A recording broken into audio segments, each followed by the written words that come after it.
join me in welcoming Rose Lenz.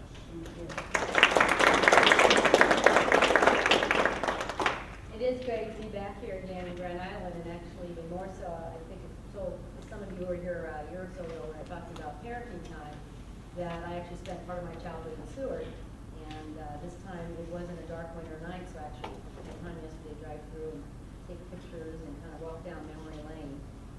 And part of that is even connected to what we were talking about today, is thinking about all the times my siblings and I had together.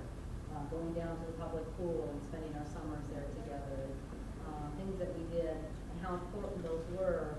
And as I look over the decades since then, the different times and eras of my relationships and how they're actually right now evolving again as our parents are getting elderly and needing a different form of parent-child relationship, about how that brings your sibling relationships back to the forefront that might have regressed a little bit in some of the years that we were focusing more on just raising our own children. So we're going to talk about how that complex relationship, that lifelong relationship, does get set, for better or for worse, in your childhood, and yet we haven't, as the judge said, put enough focus on that. We've all known this should be something we should do. It's not a new concept, but something that we really want to put forth and push in our way of our thinking and how we do our practice with our kids. So, what is a sibling? A lot of us have different definitions of what a sibling is. From the legal definition of people who have biological or legal relationships. Many of us have people who we call siblings who don't fall into that category. You may not even call them a sibling, but they act as a sibling. I have a best friend who I've known since I was 13 years old, and she acts as a sibling, as I would feel like a sibling would act in a lot of our relationships. The children we work with, the youth we work with, often include even more folks than you might. They might have be in an adoptive situation, so they have siblings for adoptions. Live in a foster home for a long time, or even a group home for a long time, and develop the type of sibling relationships. So we want to think about that broader context of who is a sibling than maybe just that narrow legal context.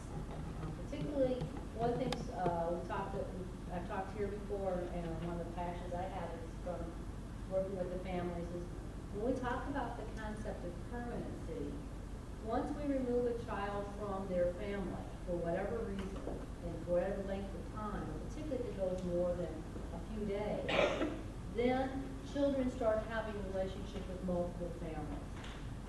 And that's not a bad thing. Most children, my children, grew up with great relationships with multiple siblings and multiple parents. And they had what we call the classic American, two parents, not married, had children, haven't gotten a divorce, raised in the same community all their childhood, right? But yet they have lots of other people. Who do children have besides mom and dad as part of their family? Well, even the most normal, in fact, the more normal and healthy you are, the more people you're going to have on this list. Who else is in there? Church family. Church family, thank you. Neighbors, right? I remember I was driving around Seward yesterday, and I don't even remember her name, and I don't even know if my parents knew her, but probably did in a small town like that. But there was this lady and husband and wife that lived right around the corner across from the public playground by my first house in Seward. So I used to just when I was 4 years old, I would just ramble on into her house sometime and start talking to her, right?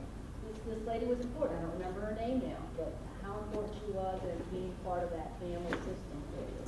Daycare providers, teachers, coaches, scoutmasters, all these people are in parenting roles, and because they also have families, they provide opportunities for us to expand our definition of siblings. And that's what a healthy family system has. So it isn't necessarily that we're breaking everything. It's not always negative in child welfare and being in foster care. There's a lot of negative. But we also want to look through a positive lens and say, if we can help youth maintain their connections, as one of our goals, are to maintain and enhance their connections. So we want them to maintain their connections with all the people they call siblings and parents prior to coming into care. And we want them to enhance those connections that are broken, particularly the critical ones like with my parents, with my siblings. But we also want them to enhance by developing and learning to have positive relationships with the new families, the new siblings they make connections with throughout their life in the system. These all can become part of a positive resiliency motivation for us to help them, not necessarily see it a negative thing.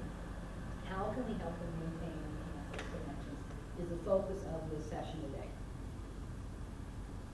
All right, so this is if you can't tell, this is a picture of actually me and one of my sisters. I actually have 3 sisters, and this is the one I have the strongest emotional ties with, but she's lived almost all of her adult life 10,000 miles away from me on another continent. So we only get together every 3 years. This was just actually last April, we were together in Israel visiting, and I just think about how important that relationship is, even though I only get to physically see her or be with her every few years. So I want you to think about a sibling in your life. Any definition you have for sibling, it doesn't have to be that legal definition.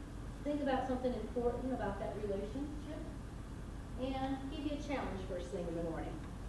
Get up, meet somebody you don't know, or don't know as well as you might know the people who you sat next to. We tend to sit next to our buddies. If your siblings are here, you probably sit next to your siblings. Right? That's part of what human nature is like, is we sit next to people we're comfortable with. Get up, meet somebody, and just, rather than sharing, hi, I'm Rose, 33, 34 years in child welfare, share something about one of your siblings. Something important about that relationship. So here's a challenge first thing in the morning. Go ahead and get up and meet somebody. All right, so as we mentioned, and most of you probably know that this is not a new idea by any means, but it has not got much focus in having a particular practice, and it hasn't had any focus, and I don't know of any jurisdictions that really made it as clear as some of our newer laws do. California, a few places have some state laws that really are now saying you must do this. Most states are now following the 2008 Federal Family Connections Act, which does very kind of succinctly say when siblings are placed together, we must make reasonable efforts to place them in the same home. Well, yeah, we all know that, right?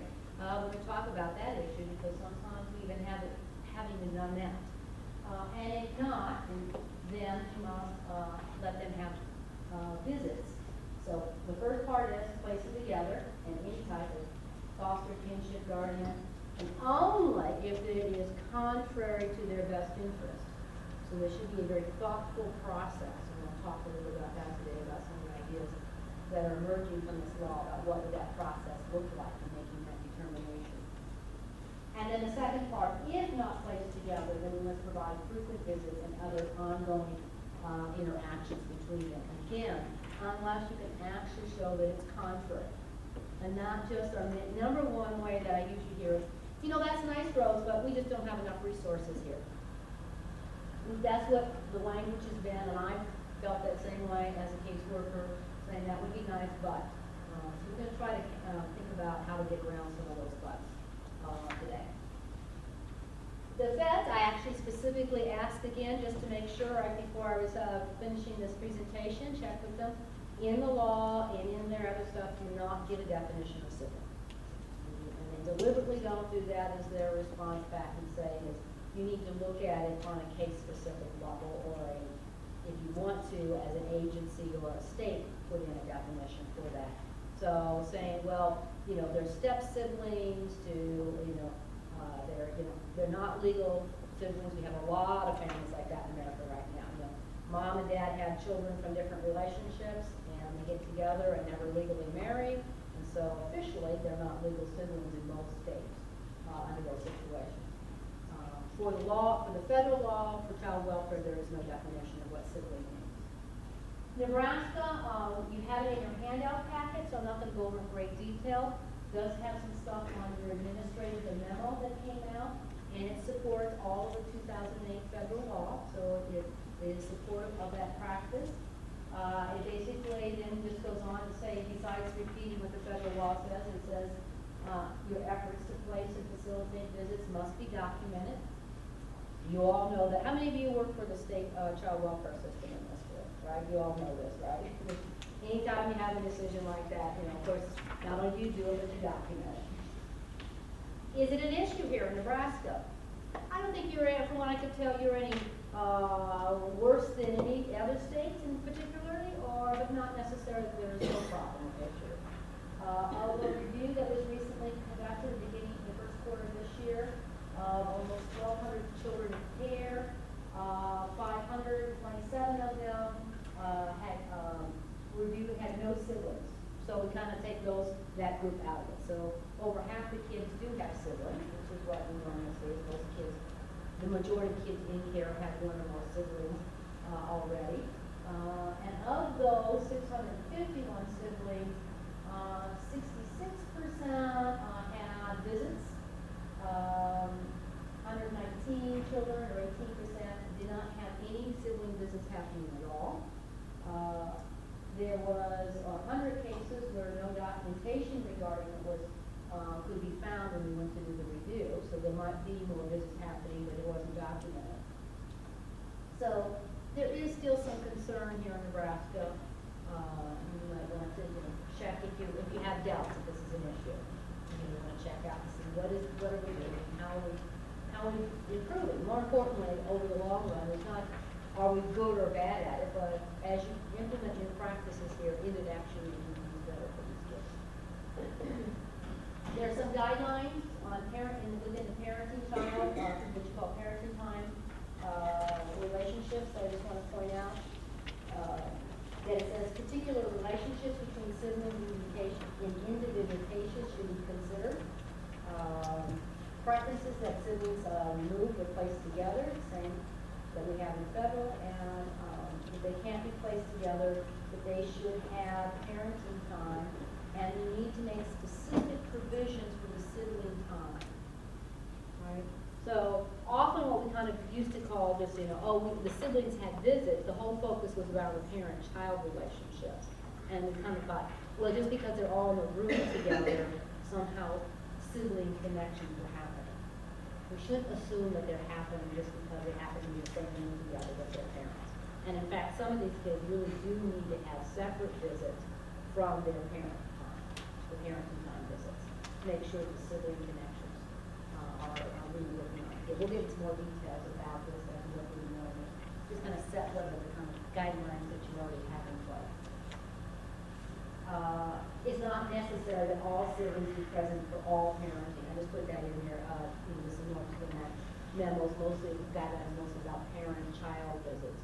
So, sometimes it's important in parent-child visits that parents are focusing on an individual child, and so that's appropriate. You don't want to get caught up in thinking if we just throw them all together in a room, somehow we get good stuff happening. And provided, however, that the duration, length, or quality of visits should not be sacrificed one versus the other. So here's a big resource problem in most communities. To say, if you're going to have visits, say one of your classic cases, mommy and daddy had 3 kids, right? And then they're having some individual visits with the kids and maybe some group visits with the kids to kind of see how parents do with all the kids together. And then you may also need to have visits with the siblings separate. Sound like a lot of visits? And now let's make it even more complicated, but not unusual. Mommy and daddy aren't getting along, and you can't, maybe even domestic violence, and you can't even have mommy and daddy in the same room at the same time. We're going to go back to our #1 solution of all of this, which is our #1 solution, placing kids together. So we're going to talk over and over again about that need to how do we help kids stay together so then we're not having to have visits with each other, we're actually living with each other. A couple other things in the Fostering Connections Act, just in case you haven't reviewed that or thought of it from a sibling connection point of view. I just saw him a couple weeks ago in D.C. My congressman from Seattle, Jim McDermott, was the lead on this act, and we're very proud of him and all the work that a lot of us did to help him put this law through. They added a couple other things when you think about that big thing called connections, which make more effort than we've currently been doing to keep kids in the same schools. And some of you did. How many of you talked about a friend as a sibling? Anyone want to talk in the room about a friend, and at least one or two, that your sibling that you think of is actually a friend, and somebody you went to school with? So, the connection I'm making is, if you move them to school, then they lose that opportunity to keep connected and grow those relationships over childhood with school friends who act in that type of sibling. We are defined relatives within 30 days of placement.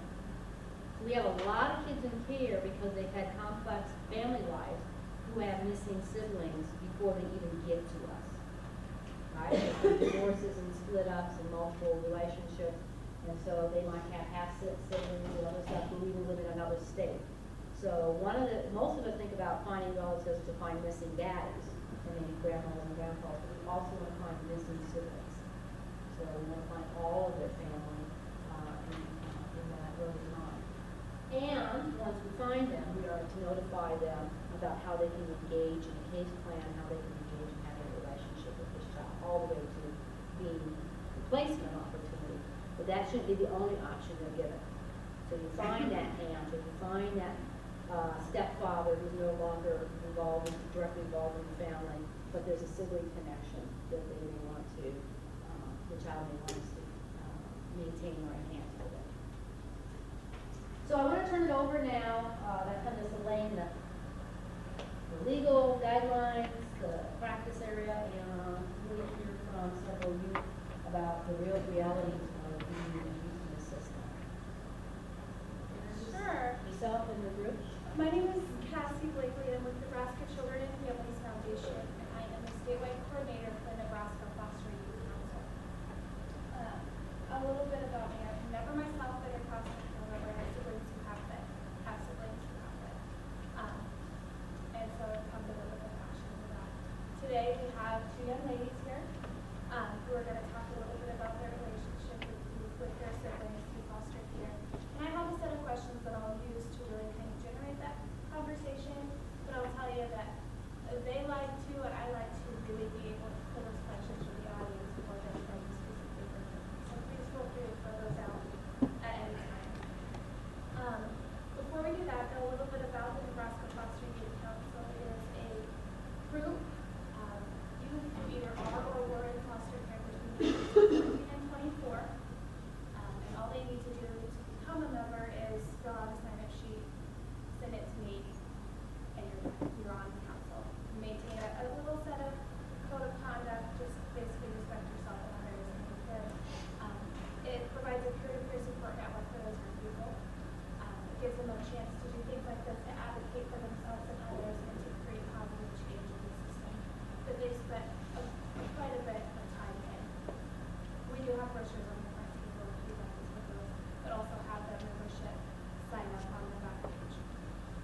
With that, I'll go ahead and give these young ladies a chance to tell a little bit about themselves and just kind of where you come from and where you are now. Great, I'm Haley. I'm 18 years old and I was in foster care for about 9 years. And I have one brother and one sister, and they're twins, and they just turned 14. And all of us were in foster care because my mother was an alcoholic. And just every time we'd go home after she worked the program, she'd relapse, and each time we moved back into the foster system, we were all moving to another foster home. And for a while, we were placed together in the beginning for the first few foster homes after mom relapsed, and then it became too hard to find 3 spots open, every month that my mom would relapse, they need 3 new spots right away, and so it was very hard to find the spots, which you guys know. And so I was in actually 27 different placements throughout my 9 years in foster care, and so that was really rough on me. But, so I did that, and I actually have just been guardianship about a year ago in February with my current foster mom, guardian now. And I'm going to UNO to be a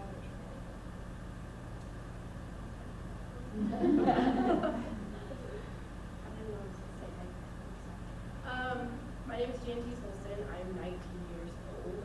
I've been in the system off and on since basically forever.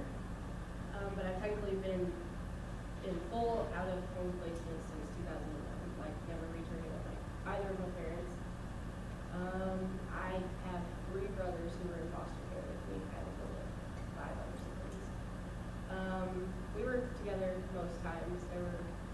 times I can think of that we were separated, but it was me and my little brother in one, and my little brother in a different one, just because we had different issues than we did. And what else? What are you doing now? What am I doing now? I go to college. I'm a roofer. Great job, you guys should all. You get a nice hand.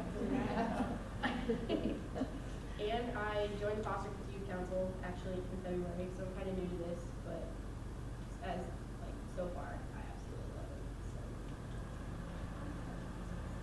Awesome. So clearly these young ladies have good stories around siblings to share, and I'm going to jump right into that. And once again, please, questions at any time, throw them out. And you guys first already answered that you have siblings, which is good. That's beautiful in this presentation. But I'd like for you to talk a little bit about what your relationship with your siblings is like, what's really special and important about it. While we were in care, after we were separated in different foster homes, it was very hard for us to live together with my mom, and we were reunified many times. It was hard for us to get along because we lived apart from each other for so long that just like living together, like we could hold it together and be civil for a couple weeks, and then after that we just lost it. We were ripping each other's throats off, just doing anything to make each other mad. And I was always tag teamed with my brother and sister because they were twins, so they kind of like stuck together and tag teamed me, and then I would get mad. And so it was like a circus at my house, but we tried to make it work the best that we could because all of us wanted the same thing, was to be at home with my mom.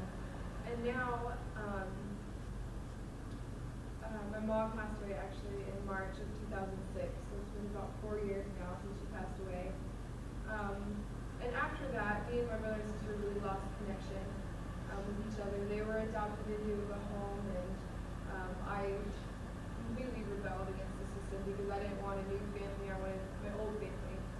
And so I was moving around a lot, and they were staying in the same place, so it was hard for their mom, who just newly adopted them, to agree to let us see each other because of the decisions that I was making and the kind of influence that she was afraid that I would push on them.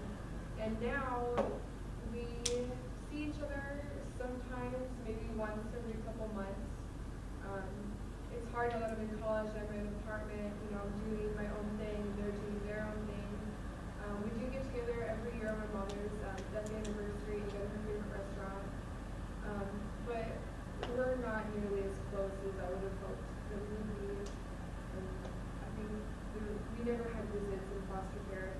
And not that I really thought about it while it was happening, but now that I look back, I really wish we would have had visits together to keep our bond together. I have, well, this is like really complicated. I have a new little brother. Let's start with that. He's actually 3 now, and he was placed in care because my mom had him while in prison. And we got to see him, like this was when me and my other 2 brothers were together, but we got to see him maybe once or twice after he was born. And he actually came to the same foster home we were at for 2 weeks, and then they removed him because the foster parents couldn't take care of newborn plus all 12 other kids she had. And so then we never got to see him, and we asked for visits, and we asked for visits, and we were just told because he was in a different jurisdiction, because he was in the Lincoln area, and we're from Hastings area, that would be like, something about it being like a lot of paperwork and a lot of work, and they don't even know if like maybe get visits approved because it's a different area. And so now I occasionally get to see him because he lives with my mom again, and it's fun seeing him. But I wish I could have like seen him as he was growing up, because personally I love that type of years, like those years obviously. And then my 2 older brothers, one of them's older, he's 21 now, and then I have a little brother who's 14. And we were together most times, but then there were times where we were separated. And when we were separated when we were younger, we got to see each other regularly, like, weekly visits at my grandma's house or something. But then, like, the most recent times that we got separated, like, my last year in care, I got to see him maybe 5 times, and that was at team meetings that I begged to go to. And it just, me and my older brother, we were really, really, really, really, really close. Like I was telling Carissa when she came up here, we were like Batman and Robin. And then the little brother, he was kind of just the whiny one that always got his way. And so we have a lot of issues with him that I wish we could like come through and overcome, but I'm not sure really how to deal with that because I've never shown how to deal with stuff like that. And so, with my siblings, I just wish we could have had better times together and more help on how to cope and deal with each other in these situations. So the next question I really want to come up with you guys is that, and I think you kind of already answered it, but I'm going to ask you to elaborate a little bit. And that's, do you think that it's important to have, for you in care to have time, specific time with your siblings? My answer is definitely because, as you can see in my example and Jantice's, the sibling connection is very important because, like Jimmy said, she never returned to her mother's home, and so she doesn't. If her siblings do, then if her mom decides to keep them from her or something, then she's losing time with them, and she could have been spending the whole time she's been in care, like living with them. And if I would have lived with my siblings, I think we honestly would have got along better, even while we were at home. And just like right now, like it's awkward to see my brother and sister. Like we're just like, hi, how are you? How are things? Good. Like it's just really awkward, and it doesn't even feel like they're my brother and sister anymore. And I hate saying that because I love them to death, but it's not something that I can go back and change now. Like things worked out the way that it did. I made the choices that I made, so the visits were hard for their mom to want with me. But I still don't think that because I was making some of the choices that I made that I shouldn't have been allowed to have visits with them. And maybe it would have helped me been a motivation to have better behavior, and, stop making these choices I was making. But like overall, I think siblings share a bond that you can't form like any other way. My brother and sister experienced the same things I experienced, and we went through the same things at the same time. And I don't have to explain myself to them. I don't have to explain my situation to them. And they just get it. Even though we haven't seen each other in months right now, they still get it. They still love me and we still get it. But the bond is not there, and I really wish we had that. I agree. I completely agree with Haley.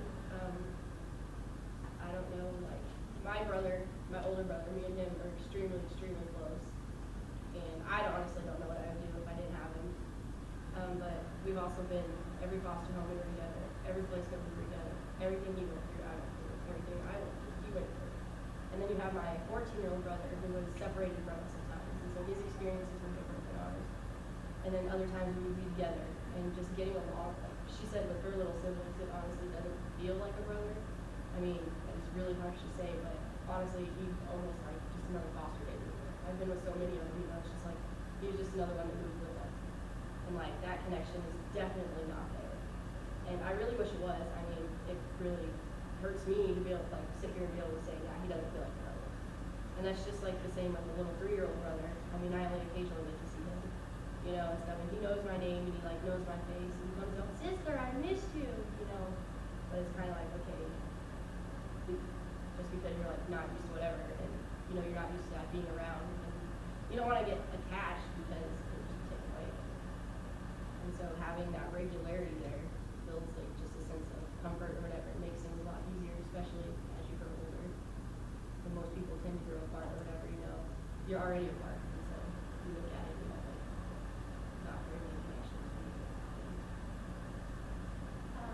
And I hear you guys both pretty strongly. Do you think that those visits should occur as part of the whole family visit with mom and dad, or should they be separate, or should they be both? I think a combination of both is good because if you only do it with the parents, then the kids are fighting for attention from mom and dad, or just mom or just dad, instead of really trying to build a relationship together, which is something when I was having visits I didn't think about it. Like I didn't think about, I better start spending time with my brother and sister because soon my mom's gonna pass away suddenly, and then I won't be able to see them because I'm gonna make all these bad choices. It's not something like I foresaw, and so like just if I would have had separate visits, I would have like automatically probably form better bonds, even if they aren't the greatest bond, they would form a better bond than what I have now if I would have had visits. But if you only do, like, you do separate visits with mom and dad, then have the siblings have a visit together, then it's still, in my mind, it still wouldn't work out, because then you're not seeing the kids interacting, like, with the parents. Because they might be, like, if they are together, they might be fighting for attention or some, I don't know. I think a combination of both is good. And, like Rose kind of touched on, like, if resources are hard to make that happen, I understand that it's hard and there may not be enough transportation or whatever it takes to get it done. But if you do it, I can definitely guarantee that it's going to be worth it. Even if you don't get a thanks from the kids, that they are going to be grateful when they're older. And I agree with Haley. All of my visits always were revolved around my mom being there. You know, we never had our separate individuals, just me and my brothers together. Like, and it would always just be mom, mom, mom, mom, mom. You know, like, we wouldn't talk to each other. How's school going? You know, like, how are your friends? How's life with your foster home and stuff? It was always just mom, mom, mom, mom, mom. And I think your sibling bond is a lot better than, like, a parent-child bond. I guess that's just from personal experience. I don't know, in, like, a normal situation, if that's how it should be. But I do know because, like, moving with my brothers and having at least one of them be there and stuff.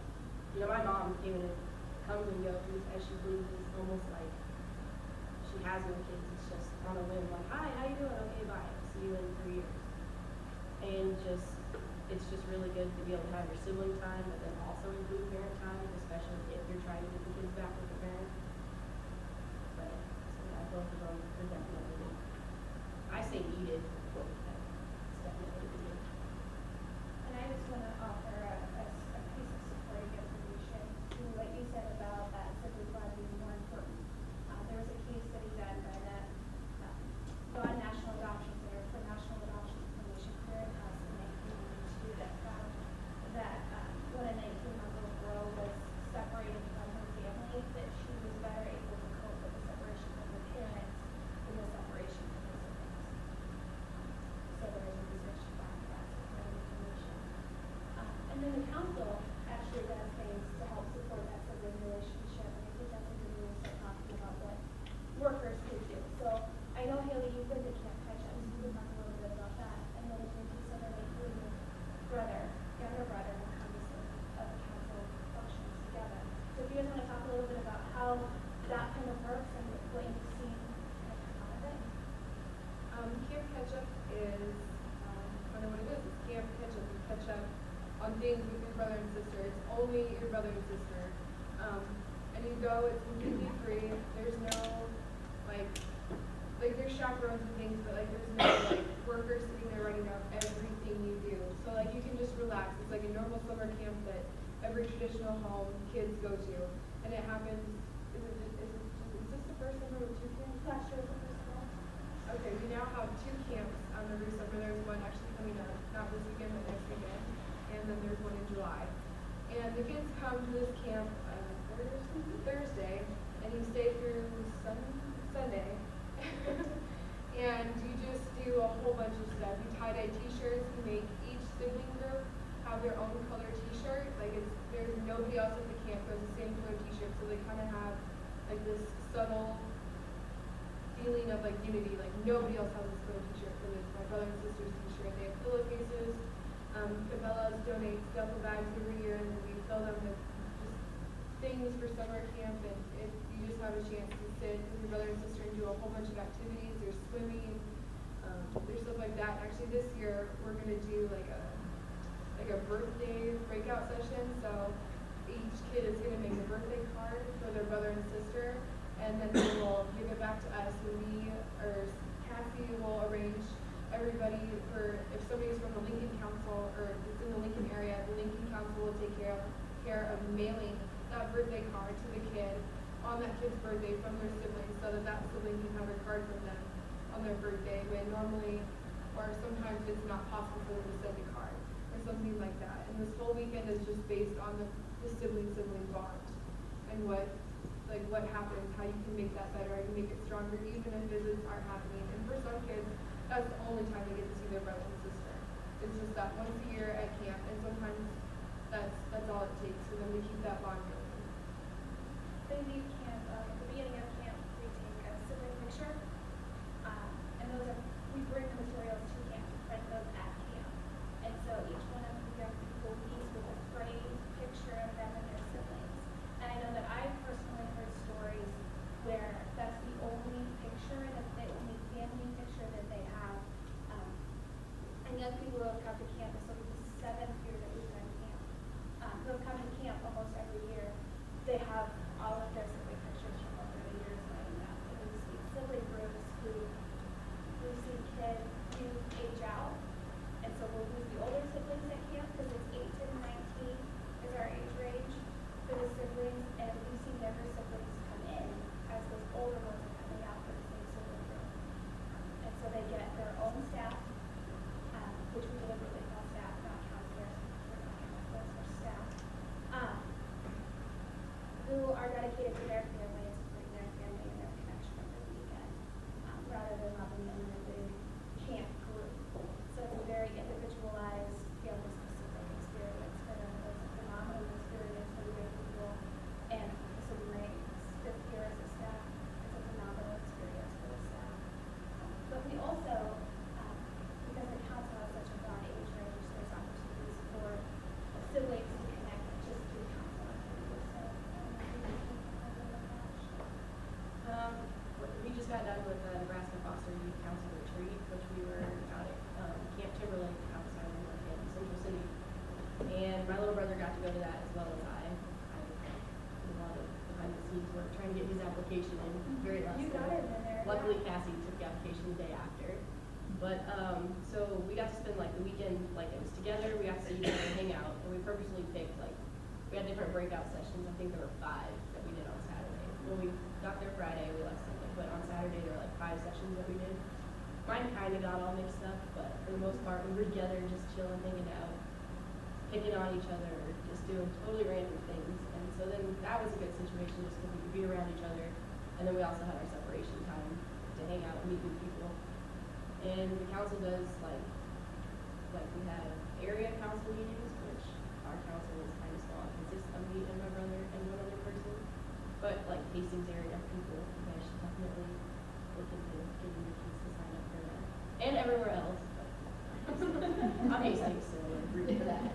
But it's just a fun opportunity to get together and hang out and just chill and not have to worry about the everyday stresses of, you know, if I say this to my sister, is my foster mom going to freak out, or so on and so forth.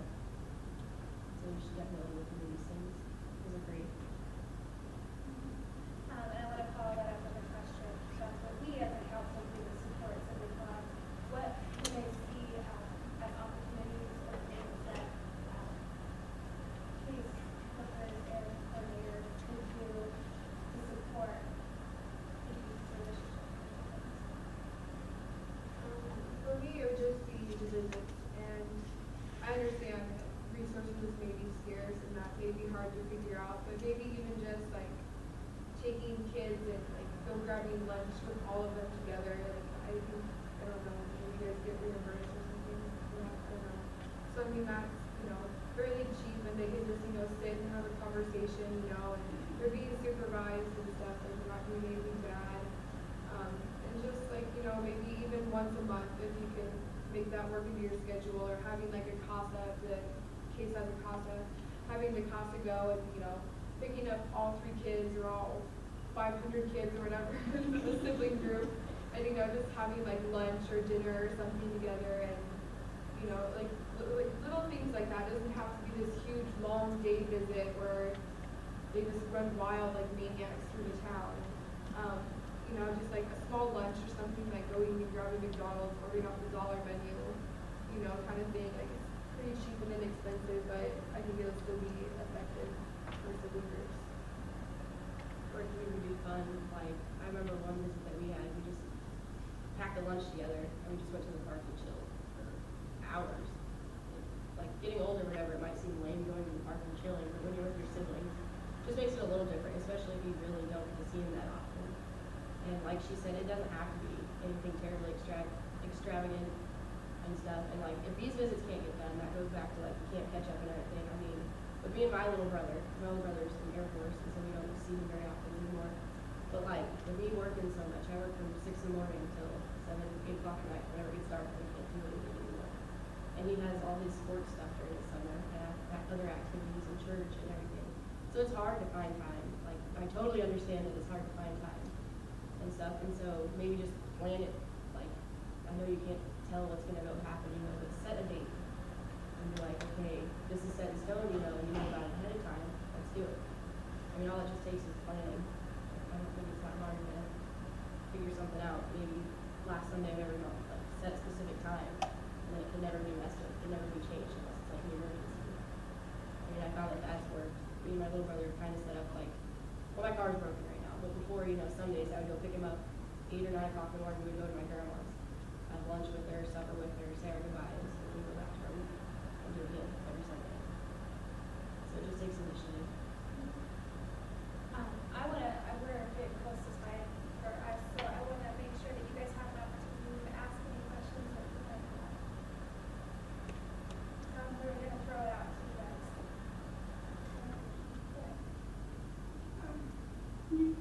Tell us what kind of support do you believe that you receive from your caseworkers helping you with this opportunities within the university? Could you repeat the question? Yeah, she asked what kind of support do they feel like they receive from their caseworker to have those visits happen? Like past them, like what we Oh, yeah, had, or what we're out there, so, Yeah. Okay. I only had like one like really good like extravagant caseworker who would go to the ends of the earth to make sure what needed to happen in my case happened. And I hate to say that because I can tell you I've been in 27 different placements, but I cannot count how many caseworkers I've had. But the one caseworker always made it a point to take us out to lunch. Like if she was going out to lunch with me or something, she would, hey, can Hannah and Zach, my brother and sister, can they tag along? I'm like, yeah, sure, And it was just a simple lunch for a half hour, and then we'd each go our separate ways. But we never had like the set up visits. But it was just like that little lunch. That's why I said that. That really made a difference to me. Like, I think it honestly kept the bond, the little bond that we have now, going. My last couple of placements when I was with my brothers, like the last few we've been together, except for the very last one, which was a complicated situation. We were just together, and so visits weren't so much of an issue. I think our issue there was just being together all the time. With a foster home, it wasn't what it was supposed to be. And so the only time that we'd be able to do whatever is the team meetings, like actually get away and just hang out with each other. Those team meetings were always drama because our foster parent would always complain about whatever, and then we'd be too scared to speak up and stuff.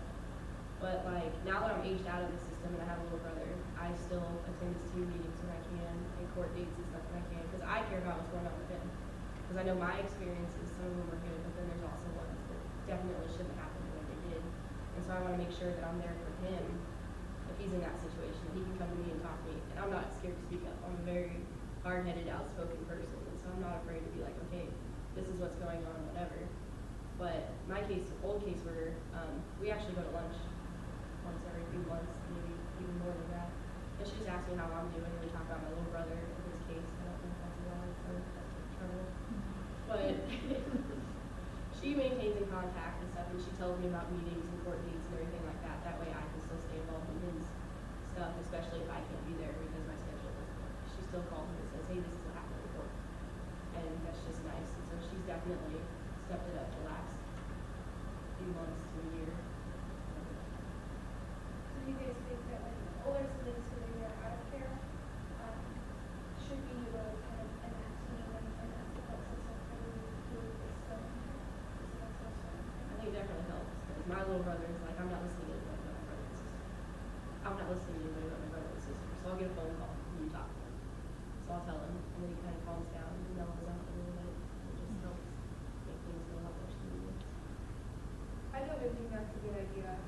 And I would definitely be involved in my brother and sister's case if they hadn't already been adopted. But I think that is a huge support because again, you're still keeping that relationship going.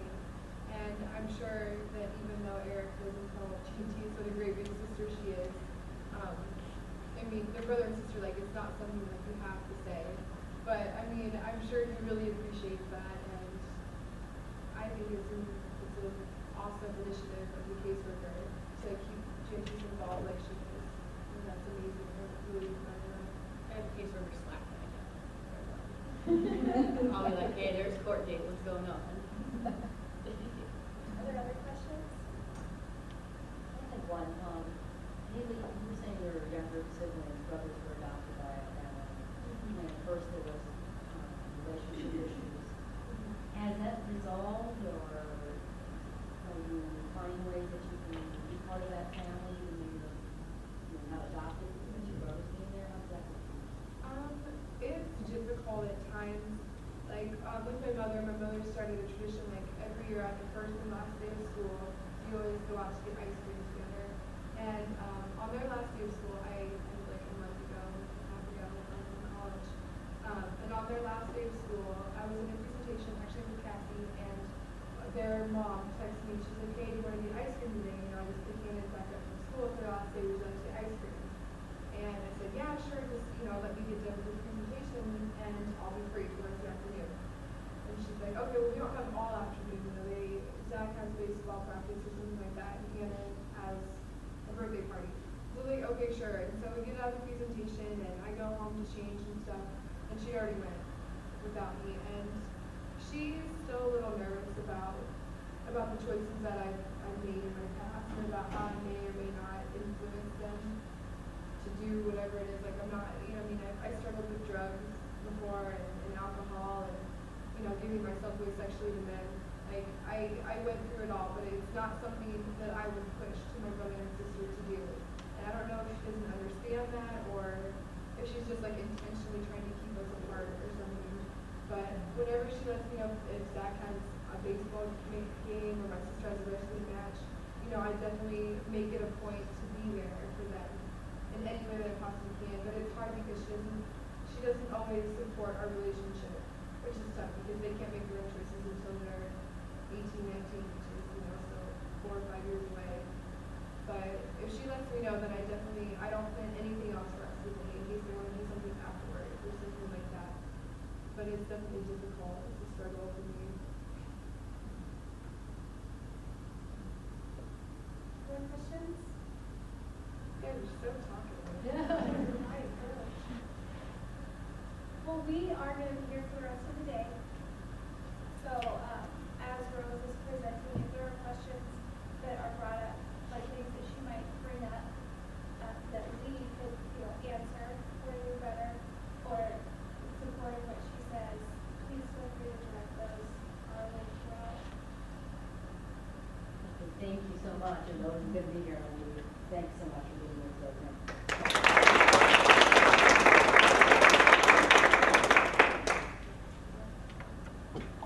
Do you stay here, or do you, let's get through. So let's talk a little bit about some research, there's multiple research that tells us, and probably a lot of you maybe got triggered to think about that when I asked you to think about one of your siblings. Your sibling relationships tend to be the most important relationship you have in your life. More so in some regards, just because of the length. Our parents usually die before us, and unfortunately, a lot of us don't stay with our partners as long as we do with our siblings. So they tend to be this constant thread throughout our life. And that warmth, that relationship takes us through a lot of things when we're having a tough time. If we're not sitting with your siblings or thousands of miles away, or you haven't seen them in many years or talked to them sometimes in many years, it doesn't mean that relationship either isn't still inside of you or you can't reconnect with that person. That emotional support is so needed beyond kids seeking out their mothers in research and that initial bond of attachment. They usually, as these two young women talk about, you really look for your siblings. We can talk a little bit later this morning about parentification, and we're always kind of, I think, in child welfare, we always see this as a little negative thing. Actually, there's some real positives that come out of older sibling, younger sibling relationships. that those who learn. And particularly when we look at this subgroup that we're dealing with, children who have been maltreated, children who have had to be separated from their parents, and then when they're separated from their siblings, that becomes that lifeline. I think both of these young women talked about how important that lifeline becomes, particularly if your parent-child relationship does disintegrate in childhood. It's even more important. It's important for all of us to have those relationships, but it's even more important for these young people in the way of helping them deal with the trauma. That resiliency, positive relationships are some of the key things that help all of us overcome a trauma.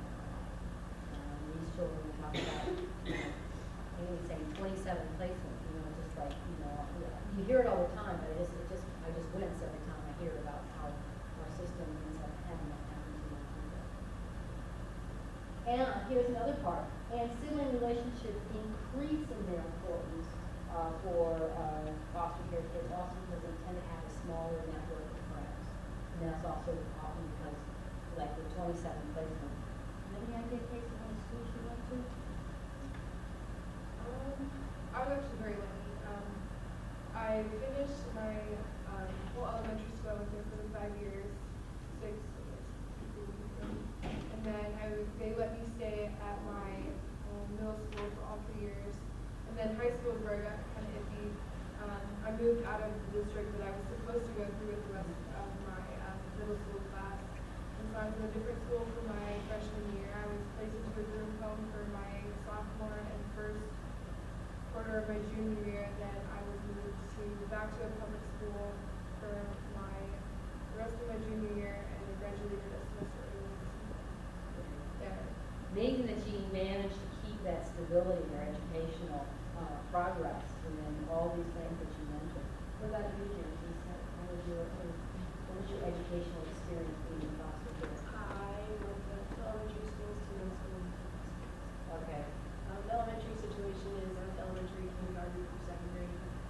That's when I got placed with my mom-ish, so to speak. We were more with my grandma and our mom. But that obviously didn't work out because Kate picked us up from school. And so then we actually got moved to a new school. And then after that year didn't work out, we ended up going back to the old school, which was kind of lucky, but still the friendships there were kind of like, so to speak. And then went to middle school, moved again, so we went to a new one. Graduated from that middle school, went to high school in that district, and I got transferred to one. And as some of you probably know, unfortunately, a lot of our youth, because of histories like this, not only do they lose connection with their siblings, and they lose connections or with developing a network of friends that most youth do as they go through school, and they also have, at least two young women a minimum have a very low rate of graduating from high school and going on to upper education. It's very, very low. So all of these connections start deteriorating. It isn't just the parent-child relationship that is deteriorated because of the maltreatment, but all these connections that become part of creating a healthy young person who is capable of surviving the next trauma in their life, or, and trauma may be too big a word, just normal ups and downs. And they both talked about this issue, and not really different. I was listening to them going like, you know what, I had 5 siblings. I still have 5 siblings, women. And there are some of them I get along better with than others.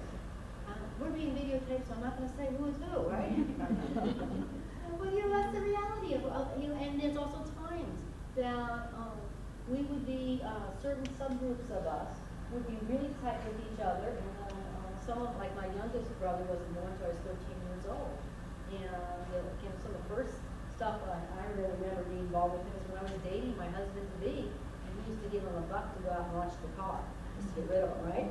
And so we have a very different relationship than my siblings who are just a year younger or older than me. That's natural and normal. So we want to talk this morning about not putting too much of a context always on foster care kids or abused kids. And every time like your adopted mother or parents or foster parents see a relationship issue going on, assuming that that's negative, letting them work it out, letting them have times that they don't get along with each other. Maybe 10 years from now, your 14-year-old brother will be your best sibling friend. Yeah, good. Right? But it could be, right? Some of you have that stuff where you look over time. So not always putting on the lens whenever we see an issue of, oh, this must be related to the maltreatment. And we've got to stop these children from having any more negative experiences. Our desire to protect them, sometimes we overprotect them from the reality that you don't always get along with your siblings. Right? And that, even the same sibling over time, those relationships will change. So they're a buffer against that trauma. And one of the studies that we're trying to start tracking, and the federal, we assume, though it hasn't come out yet, that at some point the Children's Bureau, when they come out with their reviews, will be looking for the data to see what's really happening. And it isn't just because there are folks who like to collect data.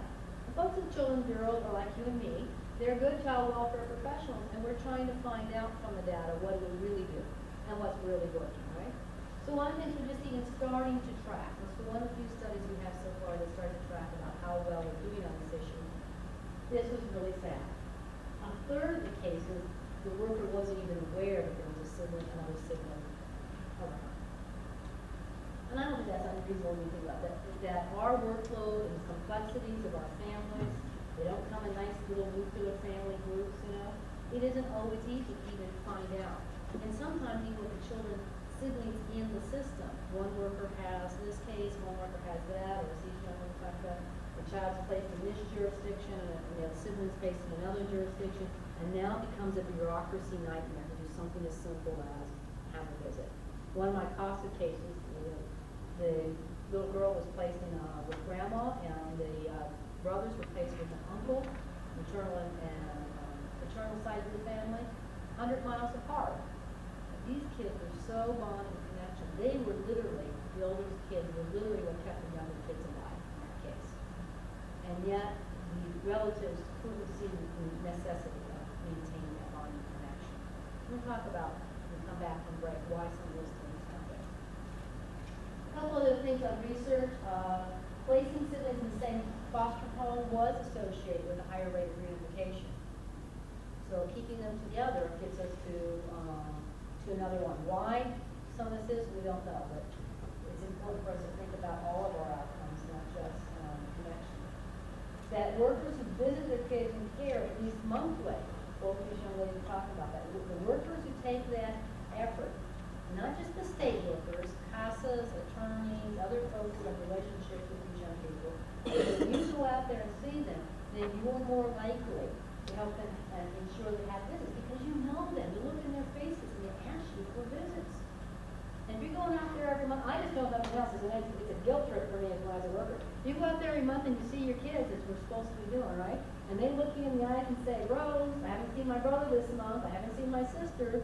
You get a little reminder that we need to do best practice all the time. So there's a relationship between seeing people and having going out for going out for that quick lunch. Siblings who are not placed together have higher rates of placement disruption. I don't want to speak for them, but that may have been some of the stuff that was going on in this situation for them. We have less likelihood of getting to those permanency goals. And girls have a higher rate when they're separated from their siblings of having mental health issues and socialization problems. So these are things we can, as we think about what are the benefits in it, and nothing else. I'll say we're all busy professionals. So I'm looking at what's in it for you to spend an extra 10 minutes to an hour or two or more that it might take you to put together a visit. Is you're going to have the kids get to reunification faster. You're going to have less behavior problems, less disruptions. And all of those things will, in the long run, not only help these people, but it's also be clear of ourselves. We're all adults, and we want to say we're all just doing it for the kids. But the other reality is, what's in it for me? How can I justify finding time on my workload to make this really work when I'm already working 40 plus hours a week? The research says, on average, it'll help your caseload run smoother too. And youth report that a separation is viewed as punishment, and they'll go through grief and loss. And in fact, it's even worse.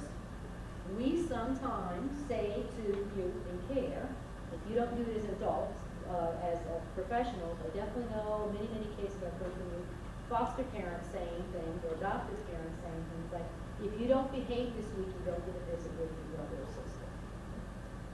If you don't go into treatment, or if you don't quit your bad behavior, then you're not gonna get, because you're a bad influence, you're not gonna get to see your brother and sister.